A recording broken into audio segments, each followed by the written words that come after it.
தாவேகாவின் புதிய செயலியை அக்கட்சியின் தலைவர் விஜய் அவர்கள் சற்று நேரத்திற்கு முன்பு பனையூரில் இருக்கக்கூடிய தமிழக வெற்றி கழகத்தின் அலுவலகத்தில் அறிமுகம் செய்தார். இந்த உறுப்பினர் சேர்க்கை செயலியில் பல்வேறு வசதிகளும் அறிமுகப்படுத்தப்பட்டிருக்கிறது. குறிப்பாக தாவேகாவில் உறுப்பினர் சேர்க்கையை தீவிரப்படுத்தக்கூடிய வகையில் இந்த செயலி அறிமுகப்படுத்தப்பட்டிருக்கிறது. 2 கோடி குடும்ப உறுப்பினர்களை சேர்க்க இலக்காக வைத்தும் இந்த செயலி அறிமுகப்படுத்தியிருக்கிறது. அதே போன்று ஓடிபி கேட்காத வகையில் மை டிவிகே செயலியானது அறிமுகம் செய்யப்பட்டிருக்கிறது.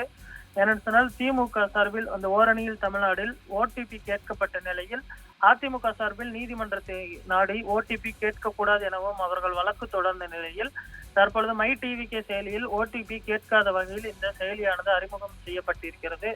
தமிழ்நாட்டில் 2026க்கான சட்டமன்ற தேர்தல் நடைபெற இன்னும் 8 மாதங்களே உள்ள நிலையில் திமுக, அதிமுக, பாஜக கூட்டணி கட்சிகள் தீவிரமாக அரசியல் பணியில் ஈடுபட்டு வருகிறது. அந்த வகையில் முதன்முறையாக தேர்தல் களத்தை சந்திக்க உள்ள தமிழக வெற்றி கழகம் தனது தீவிர அரசியல் பணிகளில் ஈடுபட்டு வருவது மட்டுமல்லாது தனது அரசியல் வியூகத்தையும் வகுத்து வருகிறது. மேலும் முதன்முறையாக சட்டமன்ற தேர்தலை சந்திக்க உள்ள தாவேகா தலைவர் விஜய் தனித்து போட்டியிடுவதாக கூறியிருக்கக்கூடிய நிலையில் தற்பொழுது உறுப்பினர் சேர்க்கையை தீவிரப்படுத்தக்கூடிய வகையில் அவர்கள் மை டிவிகே என்ற செயலியானது தற்பொழுது அறிமுகப்படுத்தப்பட்டிருக்கிறது. அதே போன்று இந்த மை டிவிகே செயலியில் நிர்வாகிகளிடம் விஜய் நேரடியாக பேசக்கூடிய வகையில் செயலி அறிமுகப்படுத்தப்பட்டிருக்கிறது. அதே போன்று இந்த செயலியில் ஜிபிஎஸ் கனெக்ட் செய்யப்பட்டிருப்பதால் அந்த நிர்வாகிகள் சம்பந்தப்பட்ட வீடுகளுக்கு சென்றுதான் உறுப்பினர் சேர்க்கையை செய்ய முடியும்.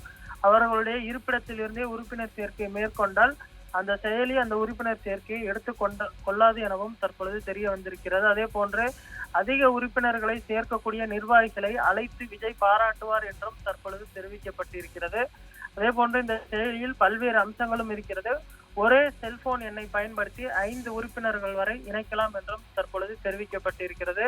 கட்சி அலுவலகத்தில் நடைபெற்ற அந்த நிகழ்ச்சியில் பார்த்தோமேனால் ஒரே குடும்பத்தை சேர்ந்த தாத்தா, அப்பா, மகன் உள்ளிட்ட 3 தலைமுறையை சேர்ந்தவர்களுக்கும் தற்பொழுது இந்த செயலியில் இணைக்கக்கூடிய இந்த பணிகளை விஜய் அவர்கள் துவங்கி வைத்தது குறிப்பிடத்தக்கது. தற்பொழுது மாவட்ட செயலாளர்கள் கூட்டமானது நடைபெற்று வருகிறது. இதில் தேர்தல் மேலாண்மை பொதுச் செயலாளர் ஆதவ் அர்ஜுனா பேசி வருகிறார். அதற்கு பின்பு விஜய் அவர்கள் மாவட்ட செயலாளர்கள் மத்தியில் தேர்தலை சந்திப்பது குறித்து பல்வேறு ஆலோசனைகளையும் வழங்க இருப்பதும் குறிப்பிடத்தக்கது.